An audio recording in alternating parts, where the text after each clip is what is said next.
안녕하세요. 반갑습니다. 자, 이번에는요, 우리 3회 실전형 두 번째 유형으로서 3회 언어 영역을 같이 풀어보도록 하겠습니다. 우리 앞에서부터 지금 순발력형과 실전형 여러 가지 유형으로 풀어보고 있는데요. 두 가지 분명히 다릅니다. 그래서 순발력형에서는 쉽고 빠르고 내가 익숙하게 풀 수 있는 문제 유형을 찾는 것이 중요하고요. 그 다음에 실력형에서는 물론 그것도 중요하지만 추가적으로 내가 난이도가 좀 있는 것도 풀 수 있게끔 만들어주는 거, 그것도 중요해요. 실력형은 난이도는 조금 더 있지만 시간 여유가 더 있다는 거, 그리고 순발력형은요, 난이도는 낮지만 문항수가 많고 시간이 적다는 거, 그런 차이점이 있습니다. 유형마다 좀 다르게 접근을 해주셔야 됩니다. 자, 3회 언어 1번부터 시작을 해보도록 할게요. 자, 앞서 이제 많이 풀어보셨으니까 단어의 상관관계 문제나 그리고 간단한 뜻 찾는 문제 용도를 아주 익숙하게 푸실 수 있을 것 같습니다. 단어와 유사한 뜻을 가진 것을 고르시오라고 있는데 지청구, 이거는 우리 고유어 표현이죠. 고유어 표현으로서 아랫사람을 좀 꼬집는 말이라는 뜻입니다. 근데 좀 고유어 중에서도 빈출어에 들어가 있으니까 정리를 해보시는 것도 괜찮아요. 저는 고유어는 막 정리하고 암기하라는 말씀을 좀 안 드립니다. 왜냐면 그 한자 같은 경우는 쭉 봤을 때 그 단어 중에서 하나만 나와도 뜻이 유추가 되죠. 뜻글자니까. 근데 고유어는 그렇지가 않아요. 뜻글자가 아니다 보니까 외웠던 그 단어가 안 나오면 그냥 모르는 거예요. 그렇죠? 그래서 굳이 공부하는 말씀 잘 안 드리지만 빈출어휘들 몇 가지 정도만 그냥 뽑아서 보시면 참고가 될 것 같아요. 지청구는 아랫사람 꼬집는 말이니까 여기서는 타박이라는 3번이 가장 적당하겠네요. 타박. 1번에 알심이라는 말은요, 은근히 동정하는 마음이라는 뜻을 담고 있는 것이고, 그 다음에 뭐 설레발은 아실 것 같고요. 4번에 덤터기도 우리 자주 사용하잖아요. 남한테 넘겨 씌우거나 아니면 넘겨받은 걱정거리 등을 가리키는 말, 그렇죠? 답은 3번, 나머지도 간단히 정리 한번 해보시기 바랍니다. 자, 그 다음에 7번이네요. 7번으로 가볼게요. 지금 3회 같은 경우에는 언어하고 수리하고 추리하고 뭐 공간이 막 섞여 있죠. 그렇죠? 섞여 있어서 문항을 좀 뽑아서 보도록 하겠습니다. 단어의 관계와 같은 것을 고르시오. 반도체하고 실리콘인데요. 무슨 관계죠? 완제품과 그 만드는 재료의 관계입니다. 제품과 재료의 관계. 그 좌측과 우측의 순서도 맞춰주셔야 되는 거죠. 좌측에 완제품이 있으면 마찬가지로 아래쪽에도 좌측에 완제품이 있는지를 확인해 보셔야 됩니다.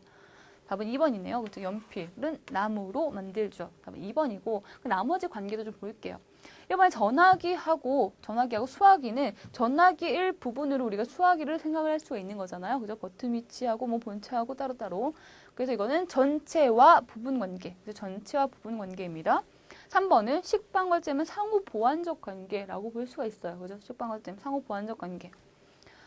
그럼 네 번째 자전거 안장도 전체와 부분 관계가 되겠죠.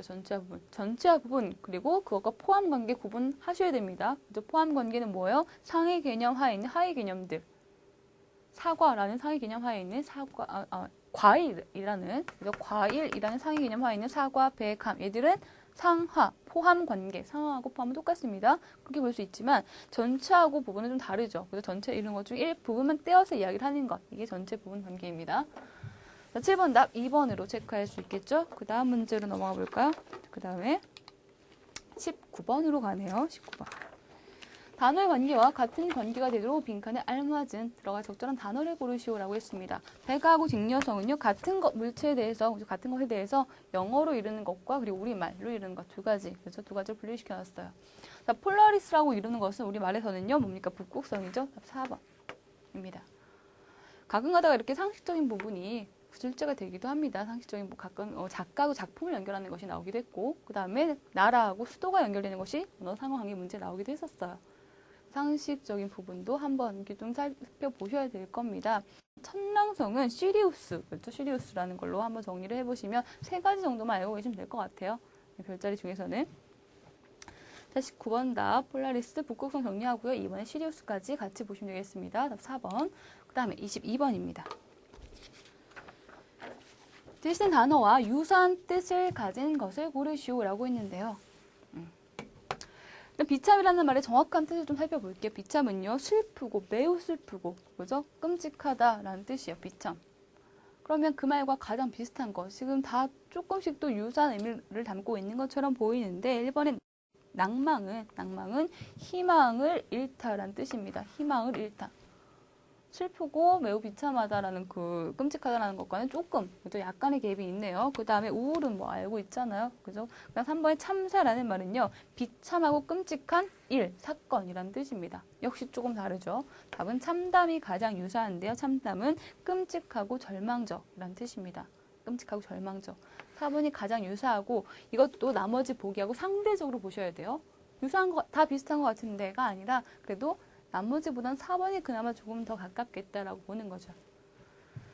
유효는 4번이 되겠습니다. 이것도 마찬가지예요. 한자어를 보고 읽을 줄은 알게, 그렇죠? 참담, 참사 이렇게 읽을 줄은 알게 만들어 두셔야 됩니다. 자, 그 다음에 우리 25번을 보겠습니다. 25번. 다음 제시된 단어들을 의미 관계에 맞게 배치한다고 할 때 마, 바에 들어갈 단어가 순서대로 바르게 연결된 것을 고르시오. 여기 보니까 지금 효도, 행위, 부모, 형제, 우애, 대상 있어요. 약간 상위 개념으로 볼 수 있는 게 두 개가 있죠. 그렇죠? 약간 상위 개념 볼 수 있는 게 대상이라는 것과 행위라는 것. 그리고 행위에 대해서는 효도하고 우애 정도로 볼 수 있겠고 대상에 대해서는 형제하고 부모로 볼 수가 있겠죠. 상위 개념이 들어가는 것을 가하고 라에 둔다고 보시고 그것에 대한 하위 개념을 나다, 마, 바 위치로 본다고 보시면 돼요. 지금 여기서는 가 위치에다가 먼저 행위로 시작을 해볼까요? 먼저 행위로 시작을 해보면 좌측에는 효도, 우애 들어갈 수 있겠죠. 그렇죠? 그 다음에 그것에 대한 대상으로는 그 효도하고 우애를 하는 대상으로는 그죠? 효도에 대해서는 뭐가 됩니까? 부모가 될 거고 우애에 대해서는 형제가 되겠죠. 그죠? 그래서 답으로는 대상에 대한 좌우 순서 맞춰보시면 뭐 부모하고 형제 답 3번이네요. 근데 물론 이 형제하고 부모가 반대로 될 수도 있어요. 나다 위치에서도 바뀔 수 있고, 그죠? 우애 효도가 바뀔 수 있고, 그 다음 마바 위치에서도 형제가 좌측으로 갈 수 있겠죠. 근데 그것까지 순서 맞추라는 문제는 나오지도 않고 나올 수가 없습니다. 좌우의 순서를 구분할 수 있는 것은 없기 때문에. 어쨌든 부모하고 형제가 아래쪽에 간다는 거, 그것은 확실하네요.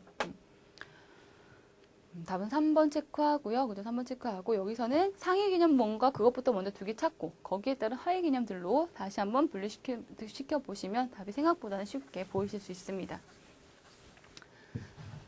자, 25번은 3번 그 다음 문제로 넘어가 볼까요? 그 다음 문제 31번이네요. 31번. 제시된 단어의 관계와 같은 관계인 것을 고르시오라고 했습니다. 장난감과 연 무슨 관계인가요? 연은 장난감의 여러 가지 중에서 하나로 우리가 포함을 시켜서 볼 수가 있겠죠. 그죠? 포함 관계입니다. 포함 관계. 근데 좌측이 더 큰 범위, 우측이 더 작은 범위. 그죠? 좌우의 순서도 맞춰 주셔야 돼요. 여기서는 지금 보니까 식물과 배추가 맞네요. 좌측에는 식물이 배추를 포함을 시키죠. 그죠? 포함시킵니다. 답은 4번이고. 그럼 1번에 고래하고 사자는 무슨 관계입니까? 동일한 상위 개념 하에 있는 대등한 관계예요. 포유류 또는 동물. 그죠? 같은 상위 개념 하에 있는 대등한 관계, 병렬적인 관계라고 보셔도 되겠고, 그 다음 2번에 고무하고 나무라고 하면, 물론 고무나무 있으니까 연결 좀 가능하지 않을까가 아니라 그냥 단순하게 고무 따로 나무 따로 보는 거예요.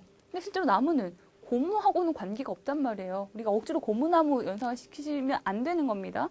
관계가 없음이에요. 요즘에 관계 없음의 그런 단어 관계가 출제가 좀 되는 편이에요. 두 단어가 딱히 연결고리가 바로 성립이 안 된다면 아래에 있는 지금 포함이나 또는 상위 개념이나 그리고 뭐 부분 관계, 이런 상하 관계, 유의 관계, 반의 관계 이렇게 성립이 안 된다면 관계 없다고 보셔야 돼요. 3번에 음악과 수업 이것도 우리 과목 중에 음악 수업 있지 않습니까? 아니에요. 이 수업이라는 자체하고 음악이라는 자체를 연결시킬 수 있어야 되는데 음악이라고 하면 여러 가지 그런 뭐 문학적인 그 카테고리 중에 하나로 볼 수 있겠지만 수업과 관련시키면 안 됩니다. 안 되는 게 아니라 관련이 없어요. 그래서 만약에 여기에 과목이라고 있으면 과목이라고 있거나 아니면 음악과 체육 이렇게 있으면 그러면 음악과 체육이면 같은 우리 학교 과목 중이라는 상위 개념 하에 있는 대등한 관계라고 볼 수가 있겠고 과목이라고 있으면 포함 관계라고 볼 수가 있을 겁니다.